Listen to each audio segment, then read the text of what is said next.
Hello dear student मजामा आशोदा chemistry नो આજનો આપણો લેક્ચર હાઇડ્રોકાર્બનમાં આગળ વધીએ તો છેલ્લે આપણે Br2 સાથેની પ્રક્રિયા એન્ટી એડિશન ની વાત કરેલી અને એમાં આપણે સિસ અને ટ્રાન્સ સંઘટક હોય તો જુદી જુદી નિપજ મળે એની વાત કરેલી એમાં એક ખાસ આ નોંધ કરીને લખી લેવું કે જો આલ્કીનમાં બંને કાર્બન પર જુદા જુદા સમૂહ હોય દ્વિબંધના કાર્બન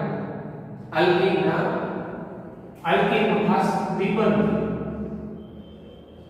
ના કાર્બન દ્વિબંધના કાર્બન એ બંને કાર્બન પર જુદા જુદા સમૂહ હોય પ્રક્રિયક તમારો સમપ્રક્રિયક હોય Br2 હોય અથવા વિષમ પ્રક્રિયક હોય HBr કહેવાય તો પછી સિસ કે ટ્રાન્સ કોઈ પણ સંઘટક હોય રાસાયણિક મિશ્રણ જ મળે સિસ કે ટ્રાન્સ કોઈ પણ સંઘટક હોય રાસાયણિક મિશ્રણ જ મળે આલ્કીનમાં બંને કાર્બન પર સમાન સમૂહ હોય પણ પ્રક્રિયક તમારો HBr હોય તો સિસ કે ટ્રાન્સ કોઈ પણ સંઘટક હોય રાસાયણિક મિશ્રણ જ મળે બરાબર એટલે આલ્કીનમાં બંને કાર્બન પર સમાન સમૂહ પ્રક્રિયક જો તમારો HBr હોય વિષમ પ્રક્રિયક તો પછી સિસ કોઈ કે ટ્રાન્સ સંઘટક હોય રાસાયણિક મિશ્રણ જ મળે જ્યારે આપણે આગળના લેક્ચરમાં જોયું હતું કે દ્વિબંધના આલ્કીનના કાર્બન પરના સમૂહ સમાન હોય બંને કાર્બન પરના બે સમૂહ જે કંઈ કહેવાય એ બંને કાર્બન પર સમાન હોય અને Br2 હતું તો એન્ટી એડિશન થતું હતું તો રાસાયણિક મિશ્રણ હતું બરાબર સિસ એન્ટી રાસાયણિક અને ટ્રાન્સ એન્ટી મેસો આવતું પણ એ અગત્યનું જો કાં તો આલ્કીનના દ્વિબંધના કાર્બન પર બંને જુદા જુદા હોય બરાબર અથવા પ્રક્રિયક HBr હોય તો પણ સિસ કે ટ્રાન્સ સંઘટક હોય રાસાયણિક મિશ્રણ જ આપે બરાબર અને આલ્કીનમાં બંને કાર્બન પર સમાન સમૂહ પ્રક્રિયક તમારો વિષમ હોય HBr હોય તો સિસ કે ટ્રાન્સ સંઘટક હોય રાસાયણિક મિશ્રણ જ મળે આ મગજમાં રાખીશું તો હવે આપણે વાત કરીશું આપણે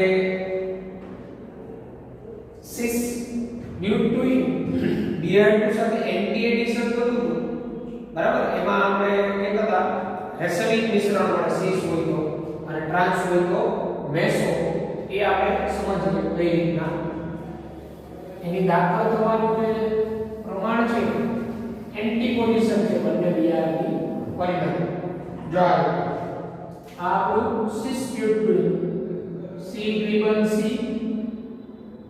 CH3 CH3 H H આને કહેવાય સિસ બ્યુટુઇન આ સિસ બ્યુટુઇન ની Br2 સાથે Br કોણ Br આની નજીક આવે આંશિક ઘન બને આંશિક ઋણ અહીંથી આ પાઈ ઇલેક્ટ્રોન મળે પેલા Br પ્લસ આવે Br માઈનસ થઈ એટલે દૂર થાય હવે આ જે Br પ્લસ છે આ Br પ્લસ અહીંયા દાખલ થાય આના ઉપર કાર્બન કેટાઇન બચે અને Br પ્લસ અહીંયા દાખલ થાય તો અહીંયા કાર્બન કેટાઇન બચે ચક્રીય બ્રોમોનિયમ આયન બને આ રીતે આ Br ધારો કે આ કાર્બન સાથે Br જોડાય એટલે C આ CH3 આ H આ કાર્બન ઉપર એક પ્લસ ચાર્જ આવી ગયો આ CH3 આ Br હવે આ Br પ્લસ અહીંયા આવે આ કાર્બન પર પ્લસ ચાર્જ પછી એ Br જે છે આની સાથે અહીંયા ચક્ર બનાવે ચક્રીય બ્રોમોનિયમ આયન બનાવે જે આપણે ક્રિયા વિધિ જોઈ હવે પછીના સ્ટેપમાં Br માઈનસ આ Br માઈનસ તો આ કાર્બન ઉપર દાખલ થાય આ Br યુગ્મ લઈને આના ઉપર આવે તો આપણે આ પ્રકારનું નિપજ મળે અહીંયા C CH3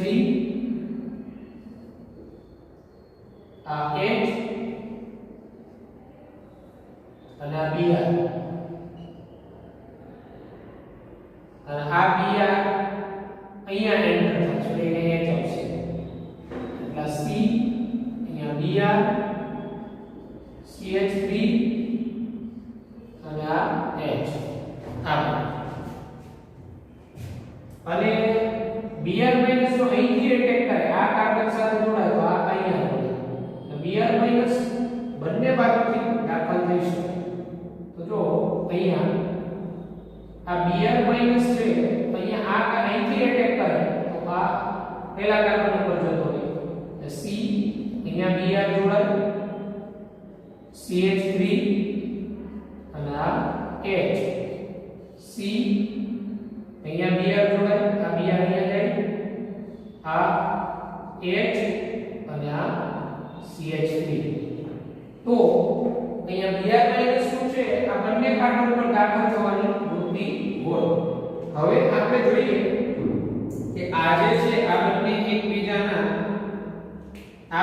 એકબીજાના પ્રતિનિધિ સમઘટક કહેવાય કે ન કહેવાય એ આપણે જોવું હોય તો આ જે છે આ અહીંયા તમે મિરર ઇમેજ રાખો, મિરર ઇમેજ જો આમાં જો આ કાર્બન કિરાલ થયો, આ કિરાલ થયો, અહીંયા તમે મિરર રાખો, મિરર આનું જો આ પ્રતિબિંબ છે, જો આનું આ પ્રતિબિંબ અહીંયા મિરર રાખો તો આ બંધારણ છે એનું પ્રતિબિંબ છે, તમને દેખાય છે અહીંયા H આગળ તરફ તો H, CH3 તો CH3, Br તો Br, આ બંને એકબીજાના પ્રતિબિંબી સમઘટક થયા.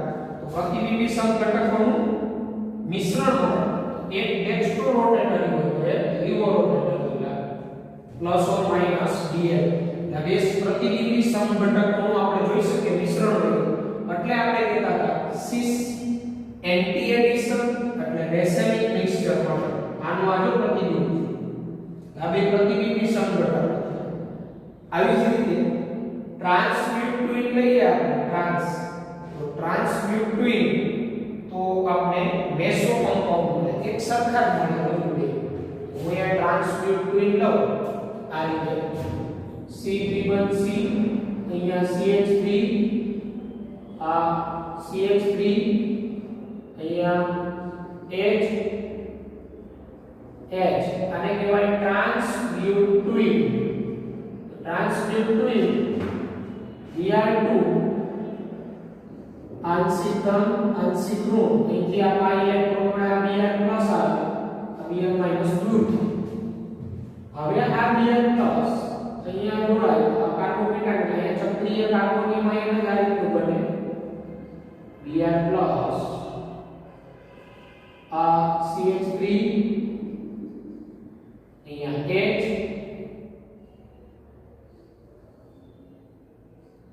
CH3 સોરી અહીંયા આપણે દર્શાવવા ભૂલ કરીએ છીએ, આ CH3 ના CH3 ઓપોઝિટ છે, પછી આ H અને આ H ઓપોઝિટ છે, અહીંયા આ CH3 ઓપોઝિટ અને અહીંયા H અને આ H ઓપોઝિટ. હવે આ બ્રોમોનિયમ આયનનો પછીના સ્ટેપમાં આમાં Br માઈનસ દાખલ થવાનો પ્રમાણ, તો જો Br માઈનસ અહીંથી દાખલ થાય તો આ Br અહીંથી અહીંયા આ બંધારણ બને C અહીંયા H આ CH3 અને અહીંયા Br જોડાય, આ Br અહીંથી અહીંયા જોડાય, આ C અહીંયા Br આ CH3 અને આ H, એટલે Br માઈનસ આ Br માઈનસ અહીંથી અહીંયા દાખલ થાય આ કાર્બન ઉપર, આ યુગ્મ લઈને Br આ કાર્બન સાથે, અને જો Br માઈનસ અહીંથી જોડાય આ Br યુગ્મ લઈને અહીંયા જાય, એટલે આ Br અહીંથી જોડાય, આ H CH3 C અહીંયા Br H આ CH3.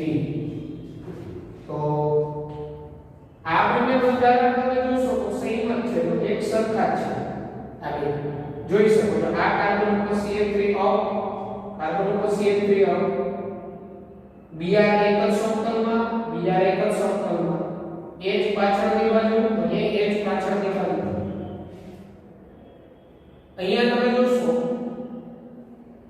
અહીંયા આ કાર્બન ઉપર મિથાઇલ અહીંયા તો મિથાઇલ પાછળની બાજુ તો કાર્બન ઉપર મિથાઇલ પાછળની બાજુ Br એક જ સમતલમાં તો Br એક જ સમતલમાં H ઉપર તરફ તો H ઉપર તરફ આ બે બંધારણ એક જ છે બરાબર આ બંને બંધારણ તમે જોઈ શકો એક જ છે અને આમાં સેન્ટર ઓફ સિમેટ્રી છે જો સેન્ટર ઓફ સિમેટ્રી અહીંયા સેન્ટર આની ઉપર આ ઉપર તરફ જાવ તો હાઇડ્રોજન આવે નીચે તરફ જાવ તો હાઇડ્રોજન અને કોઈ એક સેન્ટર ધારો એમાં ઉપર જાવ એક્ઝેક્ટ વિરુદ્ધ બાજુ જાવ સમાન પરમાણુ આવે તો સિમેટ્રી હોય તો આમાં H ઓપોઝિટ જો આ બાજુ જાવ તો મિથાઇલ અપ છે આ બાજુ જાવ તો મિથાઇલ ડાઉન છે આ બાજુ જાવ તો Br અને આ બાજુ જાવ તો વિરુદ્ધ હોય Br તો આની અંદર COS હાજર છે સેન્ટર ઓફ સિમેટ્રી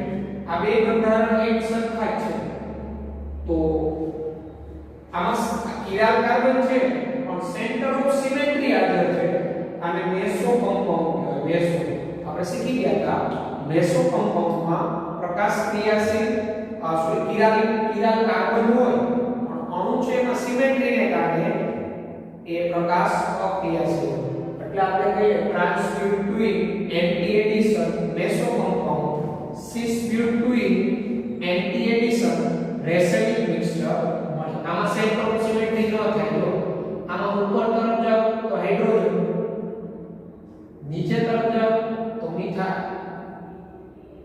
ઉપર તરફ જાવ તો હાઇડ્રોજન પાછું નીચે તરફ જાવ તો મિથાઇલ એટલે આમાં સેન્ટર ઓફ સિમેટ્રી નથી આમાં સેન્ટર ઓફ સિમેટ્રી છે આમાં સેન્ટર ઓફ સિમેટ્રી નથી એટલે આ બે એકબીજાના પ્રતિબિંબી થયા મિરર ઇમેજ સંઘટન થયા ડેક્સ્ટ્રોલિનોનું મિશ્રણ થયું આ બે એકબીજાના મિરર ઇમેજ નથી આ બે એક જ કમ્પાઉન્ડ છે આ બે એક જ કમ્પાઉન્ડ છે આમાં કિરાલ કાર્બન છે પણ આમાં સેન્ટર ઓફ સિમેટ્રી હાજર છે એટલે આ મેસો કમ્પાઉન્ડ એટલે આ રીતે આપણે ટ્રાન્સ એન્ટી તો મેસો સિસ એન્ટી રેસેનિક એમ કહી શકીએ બરાબર તો ત્યારબાદ આગળ વધીએ તો હવે આવે છે આલ્કીનની હેલોજન એસિડ સાથેની પ્રક્રિયા HX સાથેની પ્રક્રિયા જે આપણે સમજીએ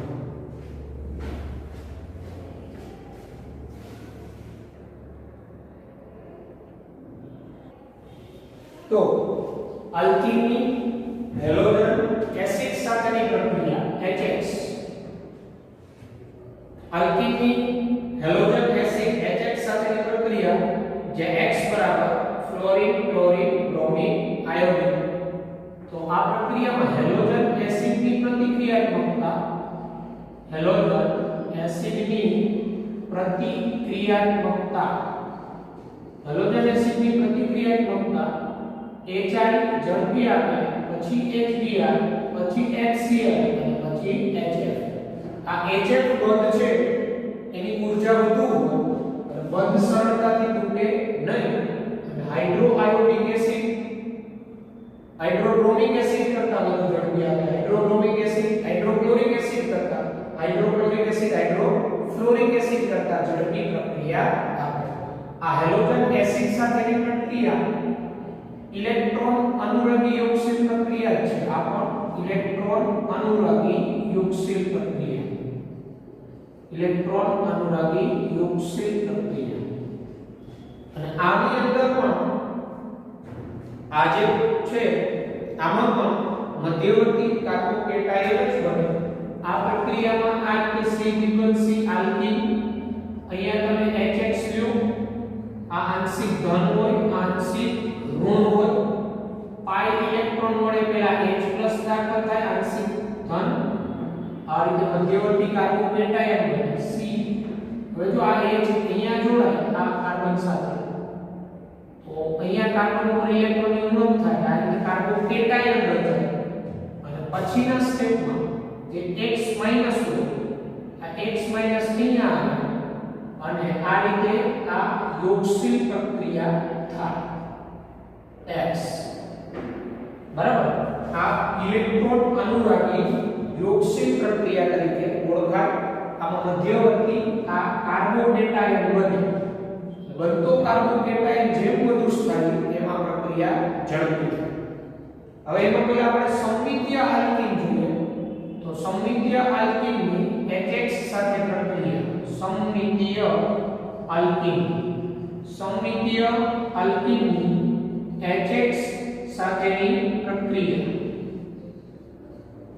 તો સમમિતીય આલ્કીન કોને કહેવાય આ રીતે દ્વિપદના બંને બાજુ સમાન સમૂહ હોય એને સમમિતીય આલ્કીન કહેવાય જેમ કે ઇથીન તો ઇથીનને સમમિતીય આલ્કીન કહેવાય કારણ કે ઇથીનમાં દ્વિપદના કાર્બન આ બંને કાર્બન પર સમાન પરમાણુ છે અહીંયા બે હાઇડ્રોજન અહીંયા બે હાઇડ્રોજન ઇથીનની આ HBr સાથે પ્રક્રિયા થાય તો સમમિતીય આલ્કીન હોય ક્રિયાવિધિ તો આ મુજબ જ હોય પહેલા H+ દાખલ થાય પછી Br- દાખલ થાય તો સમમિતીય આલ્કીન હોય ત્યારે ઈઝી આ પાયબંધ તોડી કોઈ એક કાર્બન સાથે હાઇડ્રોજન ઉમેરી અહીંયા CH2 હાઇડ્રોજન ઉમેરાય તો CH3 ને એકની સાથે Br જોડી દો તો CH3 CH2 Br તો ઇથીન HBr તો બ્રોમો ઇથીન મળે સમમિતીય આલ્કીનની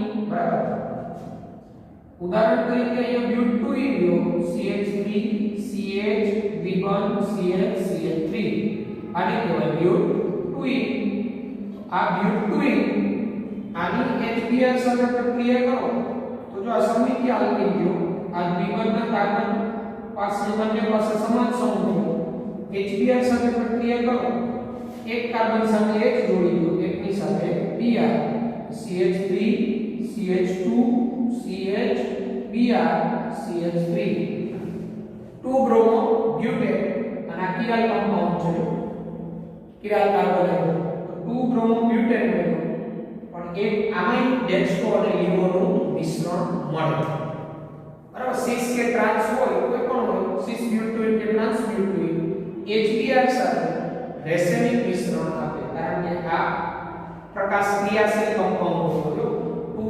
બ્રોમો બ્યુટેન આ કાર્બન કિરાલ છે એની સાથે એક H એક Br એક મિથાઇલ અને એક આખો ઇથાઇલ એટલે સમમિતીય આલ્કીન હોય ને તો એક આ સમમિતીય આલ્કીન હોય તો કોઈ પણ દ્વિપદમાંના કોઈ કાર્બન સાથે H જોડી દો એકની સાથે Br જોડી દો પણ જો અસમમિતીય આલ્કીન હોય અસમમિતીય આલ્કીન તો એની અંદર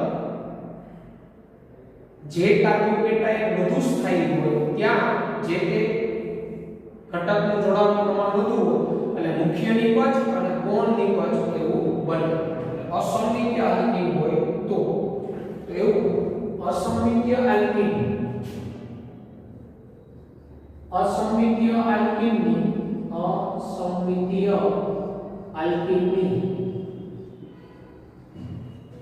HX સાથેની પ્રક્રિયા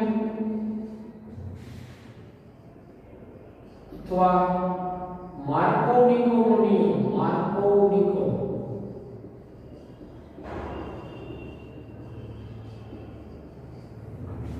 અસમમિતીય આલ્કીન એટલે જેમાં દ્વિબંધના બંને બાજુ જુદા જુદા સંબંધો અસમમિતીય આલ્કીનની HX સાથેની પ્રક્રિયા અથવા માર્કોવ-નિકોવનો નિયમ અસમમિતીય આલ્કીન હોય અને આ પ્રકારનો અસમ પ્રક્રિયક હોય HCl હોય HBr હોય HI હોય H2O હોય કે HOX હોય તેનો વિદ્યુત ઋણ ઘટક માર્કોવ-નિકોવનો નિયમ એવું કે જે દ્વિબંધના કાર્બનમાં હાઇડ્રોજન ઓછા ત્યાં જોડાય એટલે માર્કોવ-નિકોવનો નિયમ આવો છે માર્કોવ-નિકોવનો નિયમ અસમમિતીય આલ્કીનની અસમ પ્રક્રિયા એટલે મારા પરમાણુ બે જુદા જુદા હોય અસમ પ્રક્રિયા એટલે HBr HCl H2O HOX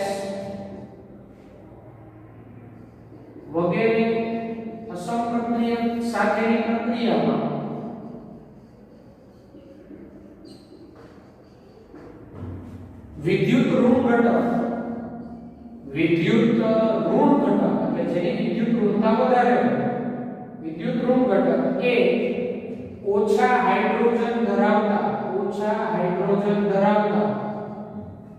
ઇથિલિનિક carbon સાથે જોડાય. ઇથિલિનિક કાર્બન એટલે દ્વિબંધનો કાર્બન.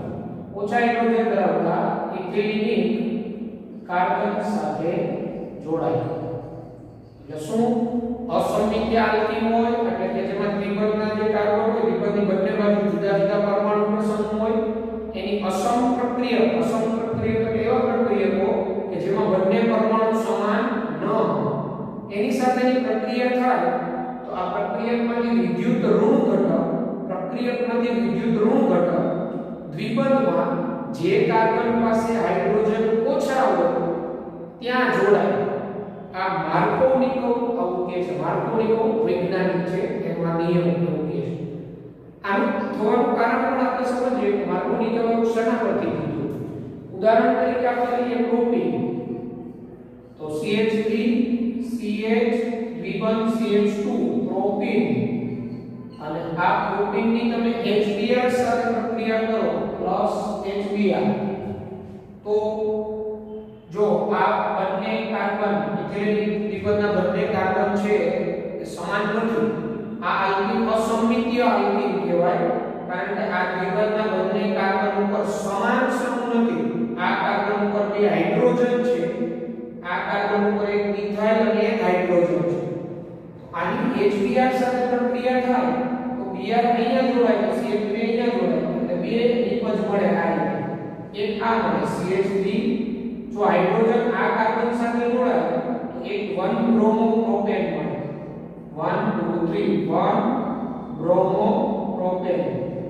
અને જો આ Br આ CH ના કાર્બન સાથે જોડાય તો આ બને 2 bromo propane. CH3 CH Br CH3 1 bromo propane અને 2 બ્રોમો પ્રોપેન નું મિશ્રણ મળે. એમાં 2 બ્રોમો પ્રોપેન મુખ્ય હોય અને 1 બ્રોમો પ્રોપેન ગૌણ. આ રીતે અસમિતીય આલ્કીન હોય, અસમ પ્રક્રિયક હોય તો માર્કોનિકો એવું કે વિદ્યુત ઋણ ઘટકનું જોડાવાનું પ્રમાણ આ દ્વિબંધમાં જે કાર્બન પાસે હાઇડ્રોજન ઓછા હોય ત્યાં આ માર્કોનિકોનો નિયમ છે. એટલે જે કાર્બન પાસે હાઇડ્રોજન ઓછા ત્યાં વિદ્યુત ઋણ ઘટક વધુ જોડાય એટલે નિપજ મુખ્ય કહેવાય, અન્ય નિપજ ગૌણ કહેવાય. પણ માર્કોનિકો નામના વૈજ્ઞાનિકે આ શેના પરથી કીધું આવું?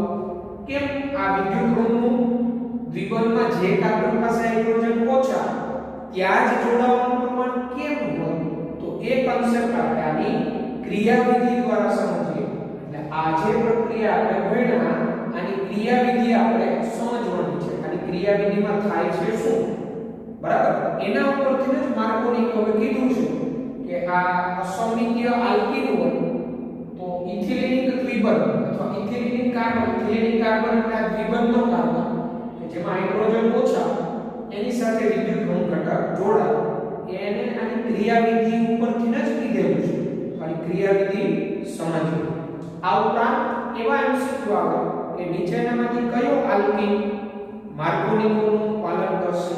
તો તમારે આલ્કીન એવો શોધવાનો કે જે સમમિતતાનો હોય. અસમિતીય આલ્કીન હોય તો માર્કોનિકોનું પાલન થાય. અસમિતીય આલ્કીન એટલે એમાં દ્વિબંધના બંને બાજુ જુદા જુદા સમૂહ હોય તો એને અસમિતીય આલ્કીન કહેવાય. અને સમમિતીય આલ્કીન હોય તો દ્વિબંધના બંને કાર્બન આસપાસ સમમિતીય આલ્કીન હોય દ્વિબંધના બંને કાર્બન પાસે સમાન સમૂહ. અસમિતીય તો દ્વિબંધના બંને કાર્બન પાસે જુદા જુદા સમૂહ. માર્કોનિકોનો નિયમ અસમિતીય આલ્કીન માટે જ લાગુ પડે. અને આ પ્રક્રિયક સાથે કેવો હોવો જોઈએ? અસમ પ્રક્રિયક હોવો જોઈએ. અસમ પ્રક્રિયક એટલે એમાં રહેલા બંને પરમાણુ જુદા જુદા હોય. આમાંથી કોઈ પણ હોય અને અસમિતીય આલ્કીન હોય તો માર્કોનિકોનો નિયમ લાગે. તો હવે આપણે આની ક્રિયાવિધિ સમજીએ કે આમાં આ કેમ મુખ્ય નિપજ મળતી હોય, આ કેમ ગૌણ નિપજ મળતી હોય, એ કન્સેપ્ટ આપણે સમજીએ.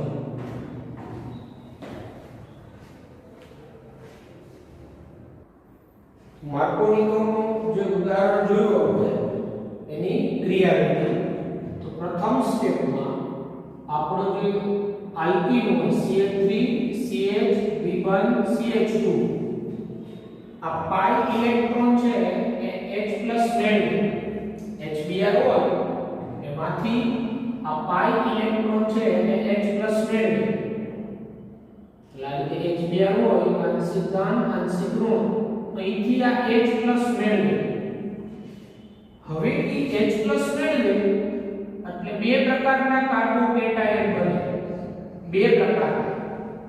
જો આ H+ છે અહીંયા જોડાય તો પોઝિટિવ ચાર્જ આ CH2 ના કાર્બન પર આવે એટલે CH3 અહીંયા બંને પાઈ ઇલેક્ટ્રોન મેળવી H+ અહીંયા જોડાય તો આ CH2 થાય તો આ CH2 ના કાર્બન ઉપર પ્લસ ચાર્જ આવે. આ જે કાર્બોકેટાયન બન્યું આને પ્રાથમિક કાર્બોકેટાયન કહેવાય. પ્રાથમિક કાર્બોકેટાયન.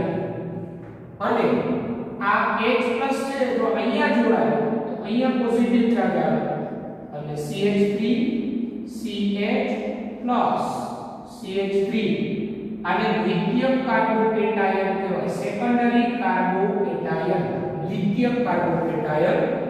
અને પ્રાથમિક કાર્બોકેટાયન કરતા આ દ્વિતીયક કાર્બોકેટાયન મોર સ્ટેબલ હોય વધુ સ્થાયી.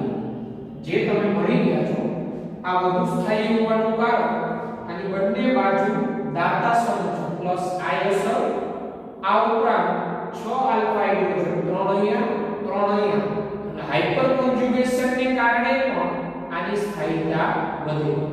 એટલે આ રીતે બે કાર્બોકેટાયન બને પ્રાથમિક અને દ્વિતીયક. પણ દ્વિતીયક કાર્બોકેટાયન વધુ સ્થાયી હોય એટલે એનું બનવાનું પ્રમાણ વધારે હોય. બરાબર. અને આ પ્રથમ સ્ટેપ. હવે બીજા સ્ટેપમાં શું થાય? તો હવે બીજા સ્ટેપમાં આ કાર્બોકેટાયન સાથે પેલો Br- જોડાય CH3 CH+ CH3 Br-. આ Br- કેન્દ્રાનુરાગી પ્રક્રિયક તરીકે વર્તી આના ઉપર એટેક કરે. આ કાર્બન અહીંયા એટેક કરે એટલે આપણે આની કિંમત મળે. આ Br અહીંયા જોડાય એટલે CH3 CH Br CH3 2 bromo propane. આ 2 બ્રોમો પ્રોપેન મુખ્ય નિપજ મળે.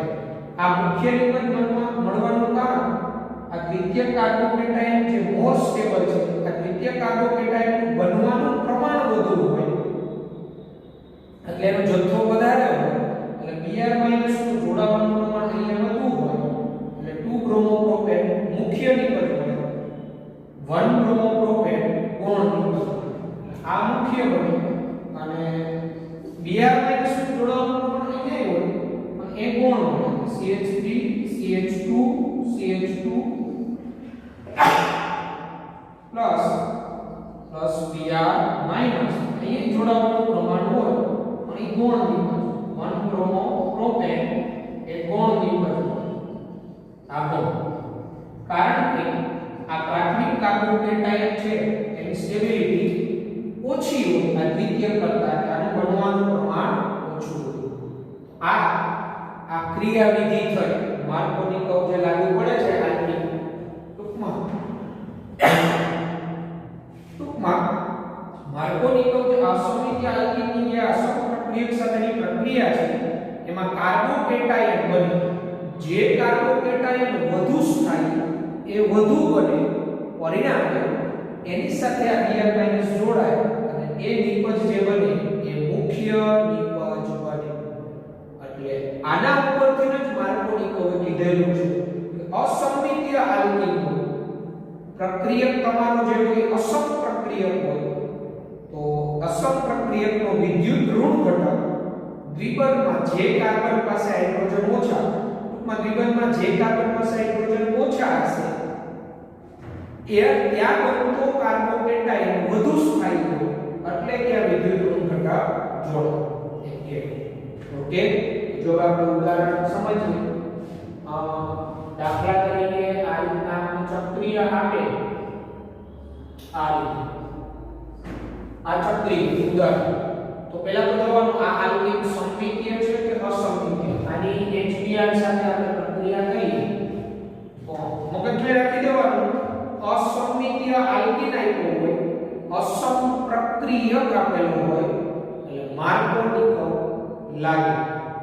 બરાબર. અહીંયા જો આ કાર્બન ને આ કાર્બન દ્વિબંધથી જોડાયેલો પણ આ અસમમિતીય આલ્કીન છે. જો કેમ કે અહીંયા CH3 છે, અહીંયા તો બંને CH2 છે, તો આ અસમમિતીય આલ્કીન આ HBr એટલે અસમપ્રક્રિયક.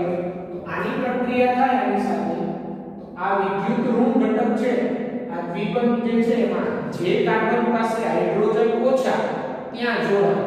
એટલે આ કાર્બન પાસે એક હાઇડ્રોજન છે, આ કાર્બન પાસે કેટલા હાઇડ્રોજન છે? બે. તો આ વિદ્યુત ઋણ ઘટક છે અહીંયા જોડાય એટલે આવું બને.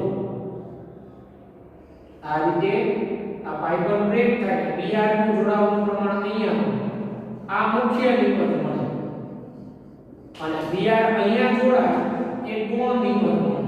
ગૌણ અહીંયા Br જોડાય આ ગૌણ નિપજ. આ મુખ્ય નિપજ બનવાનું કારણ શું? તો આ અહીંયા જે કાર્બોકેટાયન બનતો હોય એ કાર્બોકેટાયન તૃતીયક હોય જે વધુ સ્થાયી. બરાબર. પછી આ રીતે CH3 CH2 CH દ્વિબંધ CH2 but1in plus HCl HBr લો HCl લો કે HI લો તો આ અસમમિતીય આલ્કીન થયું કારણ કે અહીંયા દ્વિબંધના બંને કાર્બન પર જુદા જુદા સમૂહ છે, જુદા જુદા પરમાણુ છે. HCl સાથે પરમાણુ વિદ્યુત ઋણ ઘટક કોણ? Cl- તો આ સમમિતીય આલ્કીન અસમપ્રક્રિયક દ્વિબંધમાં જે કાર્બન પાસે હાઇડ્રોજન ઓછા ત્યાં વિદ્યુત ઋણ ઘટક જોડાય, Cl અહીંયા જોડાય. માર્કોનિકો જોડાય but1in એની HCl સાથે પ્રક્રિયા થાય અહીંયા Cl જોડાય આ બને 2-chlorobutane. 2-chlorobutane. કન્ફ્યુઝન મગજમાંથી દૂર કરવાની કે જ્યારે અસમમિતીય આલ્કીન હોય, અસમપ્રક્રિયક હોય તો માર્કોનિકોવનો નિયમ લગાડવાનો. માર્કોનિકોવનો નિયમ શું કહે છે એ આપણે લખાયો તમને સમજેલા ના ઉદાહરણ લઈ. બરાબર. સમમિતીય આલ્કીન હોય તો માર્કોનિકોવ ન લાગે, અસમમિતીય આલ્કીન હોય અસમપ્રક્રિયક હોય તો માર્કોનિકોવ લાગે છે. પછી ઘણી વખત અસમમિતીય આલ્કીન હોય પણ પ્રક્રિયક અસમ ન હોય તો પણ માર્કોનિકોવ ન લાગે. બરાબર છે. તો આ આપણે જોયું માર્કોનિકોવનો નિયમ. પછી માર્કોનિકોવનું ઘણી વખત પાલન ન થતું હોય એવાય આલ્કીન છે જે આપણે સ્ટડી કરીએ.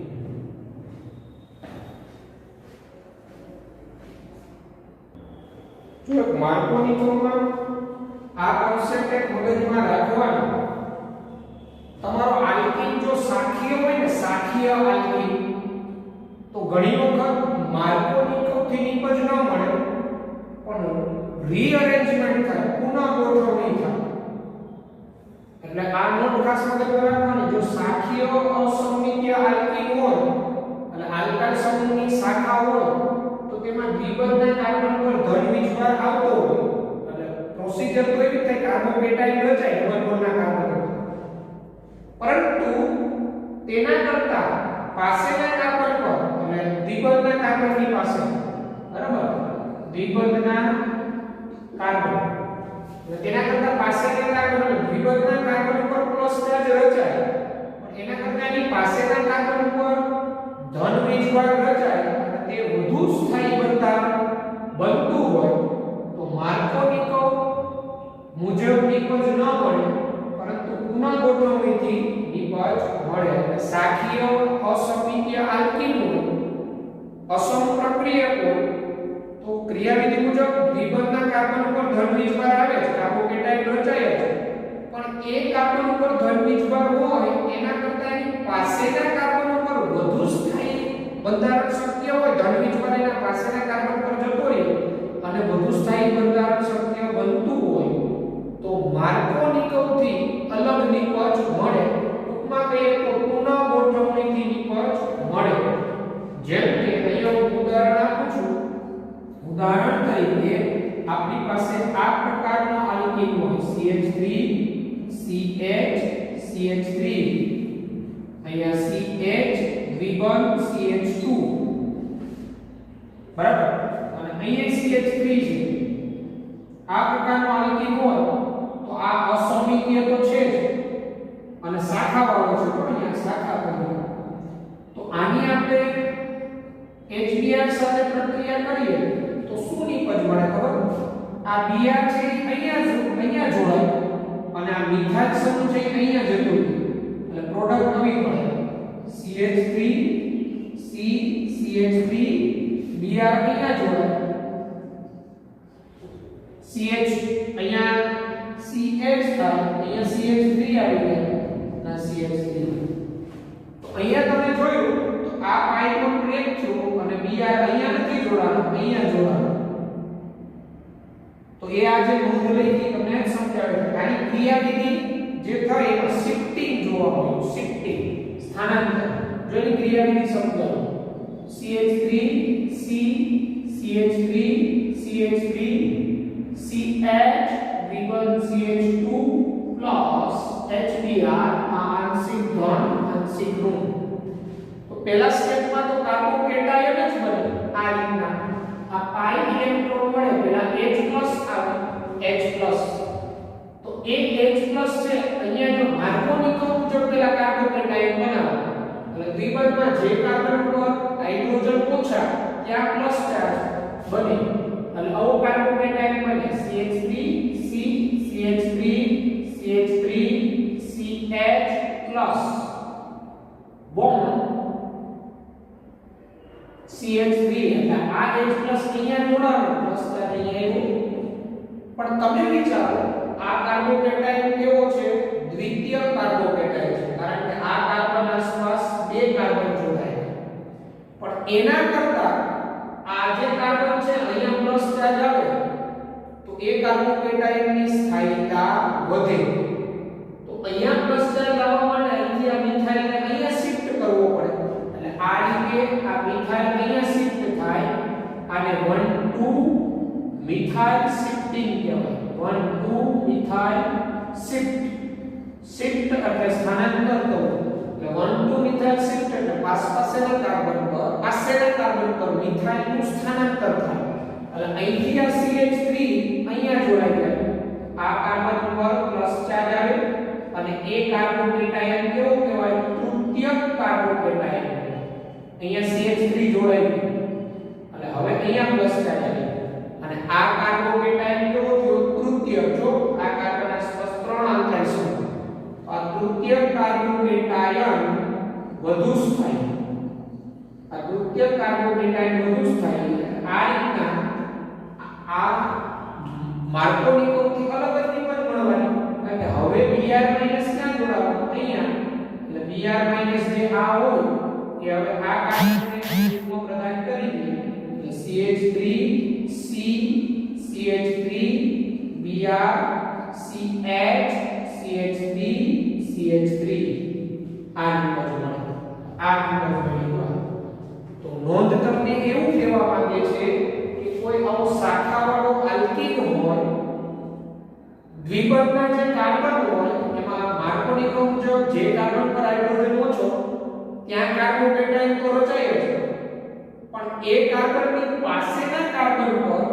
વધુ સ્થાયી કાર્બોકેટાયન શક્ય હોય તો એ જે કાર્બન ઉપર વધુ સ્થાયી કાર્બોકેટાયન શક્ય હોય ત્યાંથી કોઈ પરમાણુ કે સમૂહનું પાસેના કાર્બન પર શિફ્ટિંગ થાય સ્થાનાંતર થાય એટલે રીઅરેન્જમેન્ટ થયું કહેવાય પુનઃગોઠવણી થયું કહેવાય એ થાય અને તમને રીઅરેન્જ થઈને પ્રોડક્ટ મળે આ જે પ્રોડક્ટ મળી એ માર્કોનિકો મુજબ નથી મળી કારણ કે માર્કોનિકોનો નિયમ શું કે દ્વિબંધમાં જે કાર્બન પાસે હાઇડ્રોજન ઓછા એની સાથે આ વિદ્યુત ઋણ ઘટક જોડાય એટલે આ Br અહીંયા જોડાય એવું માર્કોનિકો પણ જ્યારે આવો કાર્બોકેટાયન કોઈની ક્રિયાવિધિમાં રચાતો હોય તો જ્યાં કાર્બોકેટાયન બનવાનું હોય ક્રિયાવિધિ મુજબ ત્યાં તો બને જ પણ એક્સેપ્ટની પાસેના કાર્બન ઉપર એ પોઝિટિવ ચાર્જ જતો રહે અને વધુ સ્થાયી બંધારણ શક્ય બનતું હોય તો આવું રીઅરેન્જમેન્ટ થાય હવે પુનઃગોઠવણી થાય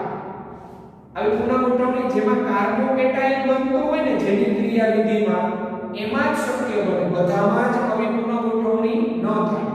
જેની ક્રિયાવિધિમાં કાર્બોકેટાયન બનતો હોય એમાં જ આવું જોવા મળે, શક્ય હોય તો. એટલે અહીંયા આપણો જો આલ્કીન રેખીય આલ્કીન જ હોત, બધા રેખીય આલ્કીન, તો કોઈ રીઅરેન્જમેન્ટ નહીં કરવાનું. પણ જો તમારું શાખીય આલ્કીન હોય, શાખીય એટલે કે અહીંયા નોંધમાં તમને લખાયું શાખીય આલ્કીન હોય તો જ શાખીય આલ્કીન એટલે આ પ્રકારનો શાખીય આલ્કીન કહેવાય. તો આમાં રીઅરેન્જમેન્ટ થઈને આ પ્રોડક્ટ મળી. ઓકે, તો પછી આગળ વધીએ.